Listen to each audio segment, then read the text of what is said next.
Okay guys, Monday वाले दिन आपका एग्ज़ाम है और मैं छोटी सी एक गाइडलाइन देना चाह रहा था क्विज़ के हवाले से। आपका जो क्विज़ है CHM 421 का, वो 20 मार्क्स का है। इस 20 मार्क्स में आपकी जो लैब परफॉर्मेंस है उसकी भी मार्क्स इंक्लूड है और जो लैब रिपोर्ट आप सबमिट करवाएंगे उसकी भी मार्क्स इंक्लूड है। क्विज़ बेसिकली जितनी भी आपने लैब परफॉर्म्स की हैं, आई थिंक हमारे पास एक ग्रुप ऐसा था जिसने 6 लैब्स परफॉर्म की थी और एक ग्रुप ऐसा था जिसने 5। तो हमने जो क्विज़ को जो कंप्राइज किया है वो जो तमाम ग्रुप ने लैब सब में कॉमन है उससे कंप्राइज किया है, मतलब 5 लैब्स आएंगी आपके पास। तो जो सबसे पहले आपके पास लैब थी वो स्टैंडर्डाइजेशन ऑफ सोडियम थायोसल्फेट थी। और सोडियम थायोसल्फेट क्योंकि एक सेकेंडरी स्टैंडर्ड है तो उसको हम स्टैंडर्डाइज करते हैं अगेंस्ट अ प्राइमरी स्टैंडर्ड जो कि आपके पास पोटेशियम डाइक्रोमेट था। अब ये बेसिकली जो है एक रेडॉक्स टाइट्रेशन भी कहलाती है। इसके अलावा ये हमने इसके अंदर 2 टाइप्स पढ़ी थी, क्योंकि आपके पास आप डायरेक्टली जो है वो सोडियम थायोसल्फेट को पोटेशियम डाइक्रोमेट से टाइट्रेट नहीं कर रहे होते। Potassium dichromate is a source to produce iodine and that iodine will be used against sodium thiosulphate to standardise it. तो ये बेसिकली ऐसी टाइट्रेशन जिसके अंदर आप इनडायरेक्ट मेथड कहलाता है। ये इनडायरेक्टली जो है आप आयोडीन को लिबरेट करवा रहे होते हैं, किससे? K2Cr2O7 से। तो ये कहलाती है आपके पास आयोडोमेट्री। और इसी तरह आपके पास एक होती है आयोडीमेट्री, जिसके अंदर आप क्या करते हैं, डायरेक्टली आयोडीन का सॉल्यूशन लेते हैं। ठीक है, तो ये सारी नॉलेज और इन्फॉर्मेशन आपके पास है आपके लैब रिपोर्ट में, आपके जर्नल में। बताने का सिर्फ मकसद यही है कि क्विज़ के हवाले से यहाँ से क्या चीज़ें हो सकती हैं। मैं एग्जैक्टली क्वेश्चन नहीं बता रहा, कोई ये ना समझे कि मैं डायरेक्टली क्वेश्चन बता रहा हूँ, ऐसी कोई बात नहीं है। इसके अंदर ज़्यादा आपके पास जो भी रिएक्शन थे जो आपने परफॉर्म किए थे, लेट्स सपोज जितनी भी केमिकल इक्वेशन थे इसके हवाले से वो आपने पढ़नी है, जो भी केमिकल रिएक्शंस वगैरह इसके अंदर हो रहा है। इसके अलावा आपको ये पता होना चाहिए कि प्राइमरी स्टैंडर्ड क्या होता है, सेकेंडरी स्टैंडर्ड क्या होता है, इस रिएक्शन में प्राइमरी और सेकेंडरी स्टैंडर्ड कौन कौन से हैं। ठीक है, और सेकेंडली एक रिव्यू के लिए हम कर लेते हैं कि जो हम इक्वेशन ली थी कि जो डाइक्रोमेट था वो जा रहा होता है आपके पास क्रोमियम 3 में, और इसी तरह जो आपके पास आयोडाइड था वो आपके पास जा रहा होता है आयोडीन में। ठीक है, अब यहाँ से जो आयोडीन लिबरेट होती है उसको आप अगेंस्ट सोडियम थायोसल्फेट जो है वो आप टाइट्रेट करते हैं। तो इसकी जितनी भी रिडॉक्स केमिस्ट्री है ये आपको आनी चाहिए, कहाँ कितने इलेक्ट्रॉन का ट्रांसफ़र होता है और कैसे फिर यहाँ से जो आयोडीन जनरेट हो रही है वो फिर कैसे जो है वो सोडियम थायोसल्फेट के यहाँ से जो आयोडीन है ये दोबारा आयोडाइड में जाती है और यहाँ पर जो आपके पास थायोसल्फेट आयन है वो टेट्राथायोनेट आयन के अंदर जा रहा होता है। ठीक है, तो इसकी जो बैलेंसिंग वगैरह है थ्रू आयन इलेक्ट्रॉन मेथड, ये चीज़ आपको पता होनी चाहिए। इससे रिलेटेड क्वेश्चन में भी पॉसिबल है एग्जाम में। तो ये चीज़ हमने काफ़ी डिटेल डिस्कस की थी। इसी तरह जब हम ये टाइट्रेशन परफॉर्म कर रहे होते हैं तो आप देखते हैं कि इनिशियली आपके पास जो भी आयोडीन लिबरेट होती है वो कुछ ब्राउन सा उसका कलर होता है। वो ब्राउन सा कलर इसलिए हो रहा होता है कि उसी वक्त आपके पास जो आपका सॉल्यूशन है, रिएक्शन मिक्सचर है, उसके अंदर आपके पास बैक वक्त क्रोमियम भी होता है और बैक वक्त आयोडीन भी होता है। लेकिन आयोडीन क्योंकि ब्राउन इन कलर होती है तो आपको इनिशियल जो मिक्सचर है वो एकदम डार्क सा नज़र आ रहा होता है, डार्क ब्राउन टाइप का। फिर आप जो है ऊपर से सोडियम थायोसल्फेट को डालना शुरू करते हैं तो वो लाइट येलो में कन्वर्ट होता है, डार्क ब्राउन कलर। तो लाइट येलो का मतलब क्या हुआ कि ऊपर से जब सोडियम थायोसल्फेट आप डाल रहे हैं रिएक्शन मिक्सर के अंदर तो ये जो आयोडीन है ये कंज्यूम हो रही है। अब क्योंकि आयोडीन जो मौजूद थी वो कंज्यूम हो रही है, यानी कि ये रिएक्शन हो रहा होता है। ठीक है, क्योंकि आयोडीन यहाँ से यहाँ जा रही है तो ब्राउन कलर थोड़ा सा कम होने लगता है, जिसकी वजह से इसका जो ग्रीन कलर है ये प्रोमिनेंट होने लगता है और आपके पास रिएक्शन मिक्सर लाइट येलो में आता है। लाइट येलो आने के बाद आपसे ये कहा जाता है कि आप स्टार्च ऐड करें। स्टार्च क्यों ऐड किया जाता है ये काफ़ी डिटेल डिस्कशन होती है इसके ऊपर के कॉम्प्लेक्स बनाता है। और फिर इसी तरह एंड में आपके पास जो कलर रह जाता है टाइट्रेशन का, जो इस टाइट्रेशन है इनडायरेक्ट मेथड की जो टाइट्रेशन है इसका जो एंड पॉइंट है वो आपके पास सी ग्रीन कलर होता है। वो सी ग्रीन का मतलब ये है कि ये जो आयोडीन है वो कम्प्लीटली आयोडाइड में कन्वर्ट हो चुका है और रिएक्शन मिक्सचर में मौजूद अब कौन सा आयन है, क्रोमियम आयन है। तो वो जो सी ग्रीन कलर होता है वो इसका कलर होता है। तो इस तरह की छोटी छोटी सी चीज़ें या बारीक बीनियाँ जो है ये आपको पता होनी चाहिए। इसी और जो ये क्विज़ जो है वो कुछ इसी तरह की क्वेश्चन से आ सकता है। इसके अलावा कोई नई चीज़ नहीं होगी इसके अंदर। अच्छा, इसी तरह आपके पास एक दूसरी लैब जो आपने परफॉर्म करी थी वो आपके पास थी, आपने जो है वो दूसरी जो लैब परफॉर्म करी थी वो फाइंड आउट किया था डिस्ट्रीब्यूशन कोफिशिएंट। क्योंकि ये जो आपकी दूसरी लैब थी ये पहली ही लैब से रिलेटेड थी और इसके अंदर आप लोगों ने जो है वो डिस्ट्रीब्यूशन कोफिशिएंट मालूम किया था, लेकिन यहाँ पर जो है वो आपने डायरेक्ट मेथड लगाया था। ठीक है, यहाँ पे आपने डायरेक्ट मेथड लगाया था और यहाँ ये क्या था कि आयोडीन का जो है वो सॉल्यूशन ले लिया था और फिर उसकी डिस्ट्रीब्यूशन की थी अमंग बेंजीन और हेक्सेन और वाटर के दरमियान। तो 2 लेयर्स जो है वो आपने डिस्ट्रीब्यूट की थी। उनके डिस्ट्रीब्यूट करने के बाद जो भी आपके पास आयोडीन जो वाटर में गई थी और जो हेक्सेन लेयर में गई थी उसको आपने टाइट्रेट किया था सोडियम थायोसल्फेट के अगेंस्ट। तो यहाँ पर डिस्ट्रीब्यूशन कोफिशिएंट की बेसिकली आप थ्योरी में पढ़ के आ चुके हैं। डिस्ट्रीब्यूशन कोफिशिएंट बेसिकली क्या होता है कि जब भी आपके पास एक सॉल्यूट जो कि रिलेटिव सॉल्युबिलिटी देखी जाए, जो कि रिलेटिवली 2 सॉल्यूबल में जब सॉल्यूबल होता है तो आप क्या करते हैं कि basically distribution coefficient relative solubility के प्रिंसिपल पर डिपेंड करता है। आप कोई 2 सॉल्वेंट सेलेक्ट करते हैं जिसके अंदर आपका सॉल्यूट जो है वो सॉल्यूबल होना चाहिए। याद रखिए जो सॉल्यूट आप सेलेक्ट कर रहे हैं, जो सॉल्वेंट आप सेलेक्ट कर रहे हैं, उन दोनों सॉल्वेंट्स के अंदर आपका सॉल्यूट जो है वो सॉल्यूबल होना चाहिए। टू व्हाट एक्सटेंट ये डिस्ट्रीब्यूशन कोफिशिएंट डिसाइड करेगा, लेकिन ऐसा नहीं होना चाहिए कि सॉल्यूट जो है वो एक में सॉल्यूबल है और दूसरे में सॉल्यूबल नहीं, तो वो डिस्ट्रीब्यूट नहीं करेगा ना। ये मतलब डेफिनेशन ही यही है डिस्ट्रीब्यूशन कोफिशिएंट की कि जब भी कोई सॉल्यूट जो है वो एक से ज़्यादा सॉल्वेंट में सॉल्यूबल होता है तो वो अपने आप को डिस्ट्रीब्यूट करता है अपनी एफिनिटी के हवाले हिसाब से कि वो किस सॉल्वेंट में ज़्यादा रहता है और किस सॉल्वेंट में कम सॉल्यूबल होता है। जब इस तरह की सिचुएशन आती है तो आपके पास एक इक्विलिब्रियम इस्टेब्लिश होता है regarding the solubility of solute in both of the solvents। तो उस डिस्ट्रीब्यूशन जब इक्विलिब्रियम इस्टेब्लिश होता है तो उस इक्विलिब्रियम का एक कांस्टेंट होता है जिसको हम KD कहते हैं। और क्योंकि हमारे पास डिस्ट्रीब्यूशन हो रही है सॉल्यूट की अमंग डिफरेंट सॉल्वेंट्स, इसीलिए हम इसको डिस्ट्रीब्यूशन कोफिशिएंट का नाम दे देते हैं इक्विलिब्रियम कांस्टेंट को। तो ये बेसिकली ये होता है कि concentration of solute in one solvent over concentration of the solute in second solvent। अब इसका जो रेशियो है ये डिपेंड करता है कि जो 2 सॉल्वेंट आपने लिए हैं वो कौन से हैं। हमेशा याद रखिएगा कि जब आप सेपरेटिंग फनल लेते हैं तो यहाँ पर वो वैल्यू आती है या वो सॉल्वेंट की वैल्यूज़ आती हैं जिसकी जो डिस्ट्रीब्यूशन जो सेपरेटिंग फनल में ऊपर अपर लेयर होती है और यहाँ वो वैल्यू आती है जो लोअर लेयर होती है। अभी अपर और लोअर का मामला जब हम डेमोन्स्ट्रेशन ले रहे थे, एक्सपेरिमेंट कर रहे थे, तो वहाँ पर ये भी डिस्कशन डिटेल बताई थी कि इसके अंदर डेंसिटी का मामला होता है। जिस सॉल्वेंट की डेंसिटी ज़्यादा होगी वो नीचे सेटल होगा, जिस सॉल्वेंट की डेंसिटी कम होगी वो उसके ऊपर लेयर बनाएगा। तो यहाँ पर भी डेंसिटी वाइज ही काम होगा। तो ये मतलब आपको पता होना चाहिए और अगर कुछ ऐसा अननोन या न्यू सॉल्वेंट होता है तो वो गिवन होगा। तो जो हेवियर सॉल्वेंट है, डेंसर सॉल्वेंट है, वो नीचे आ जाता है और वही लोअर लेयर कहलाती है। जो लाइट सॉल्वेंट है, लाइटर है, वो अपर आ जाता है और वो अपर लेयर कहलाती है। और यहाँ पर भी सेटिंग उसी हिसाब से जाएगी। ये नहीं करना है कि ऑर्गेनिक फेज़ यहाँ आ गया, एक्वस फेज़ यहाँ आ गया, क्योंकि बहुत से ऐसे भी जैसे कि कार्बन डाइसल्फाइड की अगर मैं बात करूँ तो कार्बन डाइसल्फाइड जो है वो हेवियर है वाटर से, तो इसीलिए कार्बन डाइसल्फाइड नीचे आता है, वाटर ऊपर आता है। तो ये मतलब ये चीज़ें जो है वो पता होनी चाहिए और ये गिवन भी होगी अगर डेंसिटी वाला मामला होता है तो।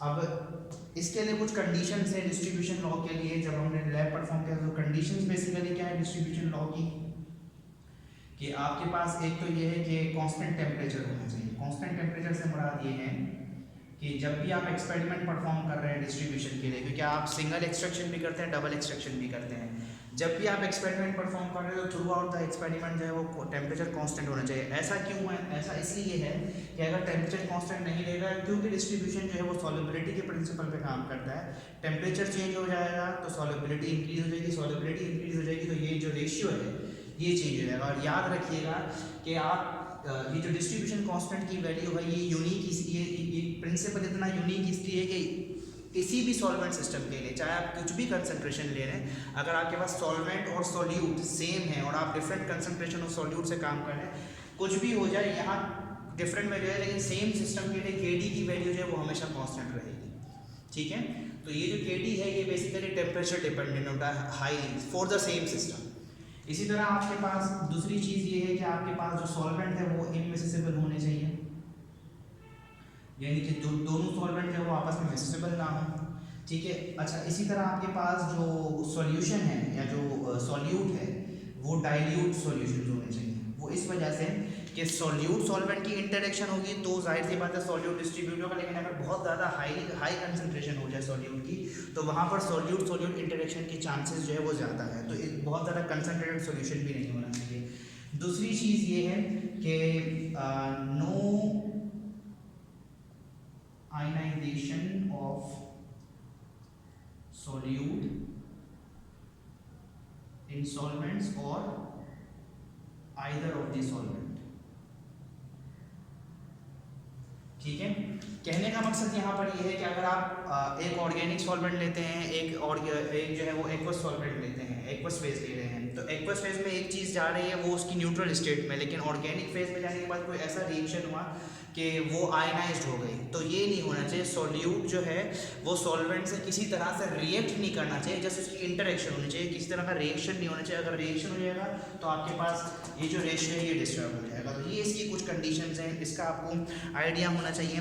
इसी तरह हमने एक और लैब परफॉर्म की थी और वो लैब ये ठीक है, आपने जो है वो इक्विलिब्रियम कांस्टेंट निकाला था और जिसके अंदर आपने जो है वो ट्राइआयोडाइड और आयोडाइड आयन के दरमियान जो इक्विलिब्रियम इस्टेब्लिश हुआ था वो क्या था, और वहाँ पर भी डिस्ट्रीब्यूशन कोफिशिएंट की वैल्यू निकाली थी। सेम प्रिंसिपल अप्लाई हो रहा है, ऑल्दो उसकी कैलकुलेशन के मामला दूसरे थे, लेकिन हम उस डिटेल में नहीं जा रहे, वो आप पहले ही परफॉर्म कर चुके हैं।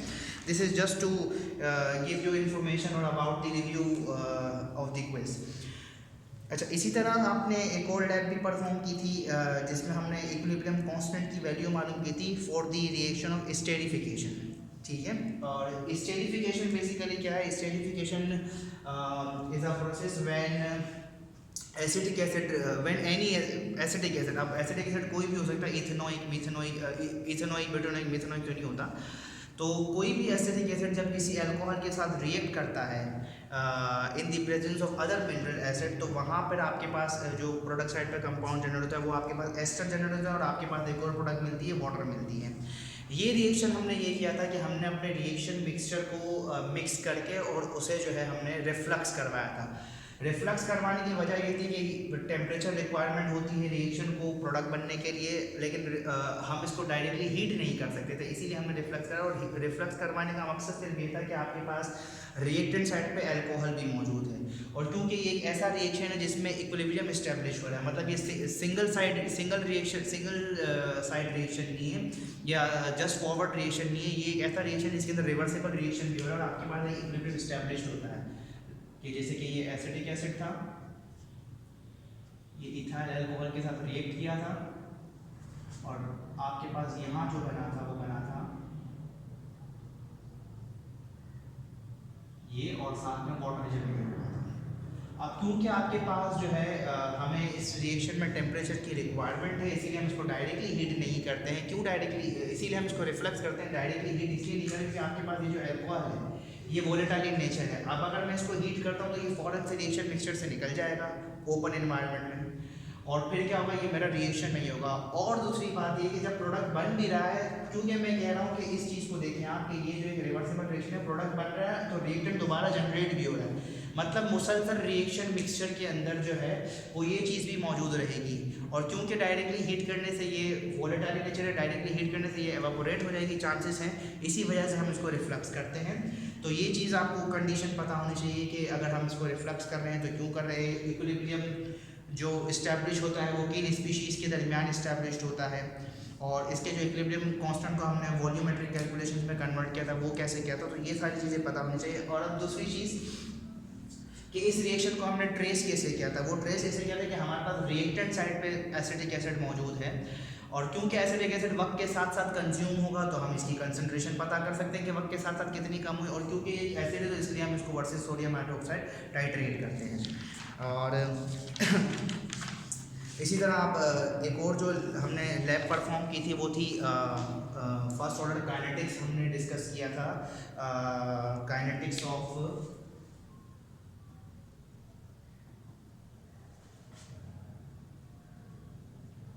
Electrolysis of ester in acidic medium. सबसे पहली बात, हाइड्रोलिसिस ऑफ एस्टर का मतलब ये इसका थोड़ा सा रिवर्स रिएक्शन हो जाएगा कि यहाँ पर हम एस्टर को जनरेट कर रहे हैं, इस वाली लैब में हमने क्या किया था, एस्टर को ब्रेक किया था, ठीक है, bye reacting it with water, but हमने वहाँ पर एक कैटलिस्ट प्रोवाइड किया था HCl की फॉर्म में, जो कि रिएक्शन को जो है वो रेट ऑफ रिएक्शन को इंक्रीज कर रहा था। ये एक बेसिकली ये जो रिएक्शन है ये सूडो ऑर्डर काइनेटिक्स कहलाता है, ठीक है।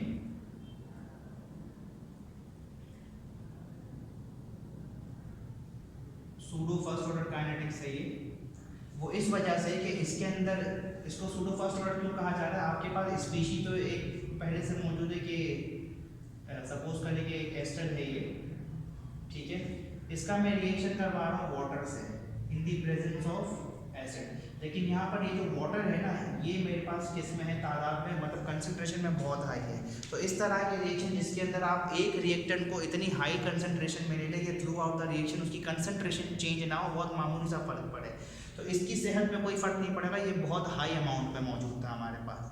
अब बारी आई इसकी, अब टोटली रेट ऑफ रिएक्शन जो है वो किस पर डिपेंड कर रहा है, एस्टर के ऊपर। तो इस तरह के रिएक्शन जिसके अंदर किसी एक रिएक्टेंट की कंसंट्रेशन बहुत ज़्यादा ले ली जाती है, उसको हम सूडो फर्स्ट ऑर्डर रिएक्शन कहते हैं, उस रिएक्शन की काइनेटिक स्टडीज़ को हम सूडो फर्स्ट ऑर्डर काइनेटिक्स कहते हैं, ठीक है।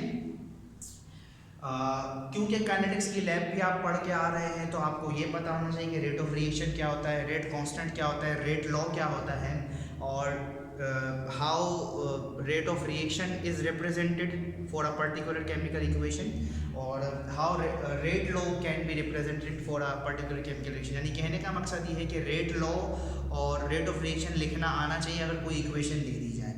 तो अगर रिएक्टेंट की रेस्पेक्ट से लिख रहे तो आपको पता होना चाहिए कि ये पॉजिटिव होता है या नेगेटिव, प्रोडक्ट की रेस्पेक्ट से लिख रहे हैं तो ये पता होना चाहिए पॉजिटिव है या नेगेटिव। इसी तरह एक ऐसा रेट ऑफ रिएक्शन आता है जिसको हम जनरल रेट ऑफ रिएक्शन कहते हैं। जनरल रेट ऑफ रिएक्शन का मतलब ये है कि जो कि इंडिपेंडेंट होता है रिएक्टेंट से और प्रोडक्ट से, और जहाँ पे आप क्या करते हैं कि जो भी आपके पास इक्वेशन के अंदर, बैलेंस केमिकल इक्वेशन के अंदर जो भी उसके कोफिशिएंट्स होते हैं, आप रेट लिखते वक्त उस पूरी रेट को उस कोफिशिएंट से डिवाइड कर देते हैं। सपोज करें कि आपके पास एक रिएक्शन है A, B moles of B reacts and gives C moles of C, D moles of D। अब अगर मैं इसका रेट ऑफ रिएक्शन लिखना चाहूँगा तो इसका रेट ऑफ रिएक्शन मैं ऐसे लिखूँगा कि रेट बराबर है change in concentration of A dA by dt, और ये जो कोफिशिएंट है ये बेसिकली इसके डिवाइड में चले जाता है, ठीक है। अगर मैं A की बात करूँ, इस तरह B, इस तरह C, इसी तरह D। अगर आप रिएक्टेंट और प्रोडक्ट की बात करें तो फिर आपको यहाँ मेंशन करना पड़ेगा कि ये माइनस में है और ये प्लस में है। तो इस तरह की चीज़ें कि रेट ऑफ रिएक्शन को रिप्रेजेंट करने का तरीका और ये चीज़ें आपको लाजमी लिखना आनी चाहिए। तो इसी पे आपका क्विज बेस कर रहा होगा बेसिकली।